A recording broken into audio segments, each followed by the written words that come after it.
आज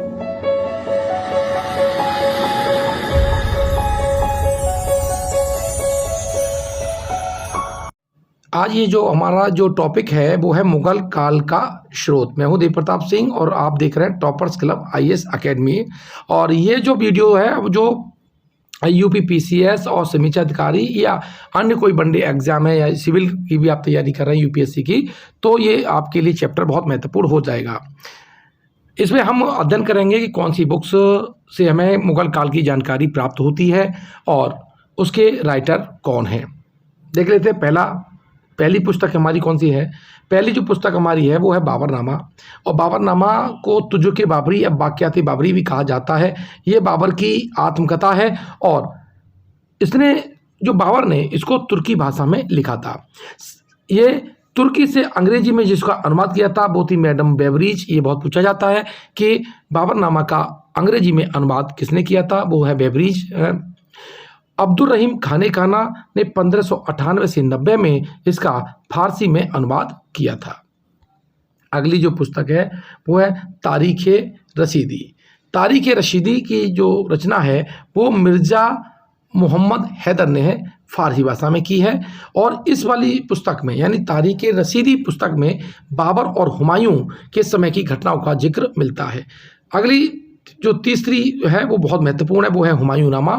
ये जो बाबर की पुत्री थी गुलबदन बेगम और जो हुमायूं की जो सिस्टर थी, उन्होंने इस ग्रंथ की रचना की थी। कई बार ये कोई एग्जाम में ये पूछा गया है और ये अकबर के कहने पर ये पुस्तक लिखी गई थी। अब इसमें जो महत्वपूर्ण जानकारी मिलती है वो हुमायूं और कामरान के मध्य जो युद्ध हुआ था वो जानकारी हमें इस पुस्तक से मिल जाती है। अगली पुस्तक है तज़किरात उल बाक़ियात। इसकी जो रचना की है वो जौहर आफ्ताबची ने की है। और किस लैंग्वेज में की है? फारसी में की है। जौहर आफ्ताबची जो हुमायूं की सेवा में रहा और ये उसके जो बुरा वक्त चल रहा था, जो दुर्दिन चल रहे थे, जब वो भारत से बाहर था, जब शेरशाह सूरी ने चौसा के युद्ध और बेलग्राम के युद्ध के पश्चात उसके शासन छीन लिया और वो सिंध की तरफ चला गया, फिर ईरान के पास चला गया, तो उस दौरान ये उसके साथ में था। इसलिए उसकी तत्कालीन उसके जीवन के बारे में, संघर्ष के बारे में वो तज़किरात उल बाक़ियात में लिखता है। अगली पुस्तक है तारीख़ ए दौलत ए शेरशाही। इसके रचनाकार हैं वो हसन अली खां हैं। उन्होंने भी फारसी भाषा में इसको लिखा था और ये भी शेरशाह सूरी के व्यक्तित्व पर प्रकाश डालने वाली पुस्तक है। अगली पुस्तक है तारीख़ शेरशाही, जिसे अब्बास खां शेरवानी ने लिखा था और अकबर के आदेश पर लिखा गया। ध्यान रखिएगा, बहुत महत्वपूर्ण है और ये शेरशाह के जो जीवन चरित्र है, शासन जो प्रबंध है, उसकी जानकारी देने वाली अहम पुस्तक है। अब वाक़यात ए मुस्ताकी, ये शेख रिज़ाकुल्लाह मुस्ताकी द्वारा फारसी भाषा में लिखी गई थी और ये लोदी और सूरकाल, शेरशाह सूरी के काल के जो बीच का जो काल है, इन दोनों के कालों के पर बहुत विशेष ध्यान देती है और ऐसा जिक्र करने वाली ये पहली पुस्तक है। बहलोल लोदी से अकबर के शासन काल के मध्य में जो घटनाएं घटी हैं उसमें इसका वर्णन किया गया है। अगला है तारीख़ दाऊदी। अब्दुल्ला ने इस ग्रंथ की रचना जहांगीर के समय की थी। शेरशाह के काल का भी इसमें विस्तृत विवरण मिलता है। अकबरनामा है। अकबरनामा का जो राइटर हैं वो अबुल फजल हैं और ये 3 भागों में लिखी गई है और इसका जो तीसरा भाग है वो आईने अकबरी है। बहुत ज़्यादा पूछा जाता है ये। अब क्वेश्चन आया, अगली पुस्तक है अकबरनामा में ही क्या है, पहले भाग में तो अमीर जो तैमूर से लेकर के शासकों का उल्लेख है और अगली जो पुस्तक है वो है हमारी तबकात ए अकबरी और निज़ामुद्दीन अहमद इसके लेखक हैं और ये मध्यकालीन भारत के इतिहास के जानने की प्रमुख पुस्तक मानी जाती है। तारीख़ बदायूनी, ये अब्दुल कादिर बदायूनी ने लिखी थी जो कि अकबर के दरबार में इमाम के पद पर नियुक्त थे और अकबर ने इन्हें अपना संरक्षण भी दिया था।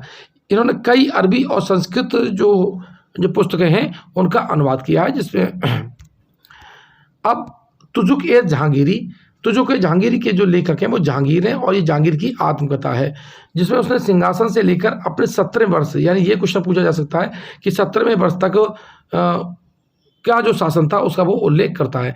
चूँकि उस वक्त उनका स्वास्थ्य खराब हो गया था, इसीलिए आगे का जो वर्णन है वो मुतमिद खां ने लिखा है। अब है इकबालनामा के जो राइटर हैं वो मुतमिद खां हैं और इसके भी 3 भाग हैं और प्रथम भाग में तैमूर के परिवार बाबर और हुमायूं के काल का इतिहास है, दूसरे में आपके अकबर के समय का इतिहास है और तीसरे भाग में हम ये जहांगीर के इतिहास का उल्लेख करता है। पातशाहनामा बहुत इंपॉर्टेंट, इसे 3 इतिहासकारों ने लिखा है। पहले हैं मोहम्मद अमीर कज़वीनी, दूसरे, और इन्होंने 10 साल का इतिहास लिखा था। दूसरा लिखा था हमीद लाहौरी ने, और जो तीसरा पातशाहनामा लिखा है वो लिखा है मोहम्मद बारिश ने।